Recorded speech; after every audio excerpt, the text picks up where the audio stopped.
Syederalun aksi teatrikal yang menggambarkan jatuhnya korban jiwa akibat senjata kimia atau bom gas beracun ditampilkan sejumlah massa Jumat siang di depan Masjid Raya Baitur Rahman, Banda Aceh. Serahkan manusia. Mati akan menikmati surgamu. Aksi ini digelar sebagai bentuk solidaritas untuk umat Islam di Suriah oleh beberapa organisasi masyarakat dan kemahasiswaan di Banda Aceh.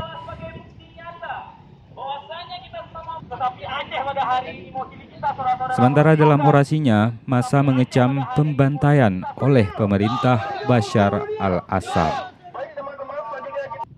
Inilah lagi-lagi yang terjadi, saudara-saudara sekalian. Ketika muslim dibantai, ketika muslim dihancurkan, kenapa PBB diam pada hari ini? Syederalun Perserikatan Bangsa-Bangsa atau PBB juga didesak bersikap dengan harapan perang saudara di Suriah bisa dihentikan.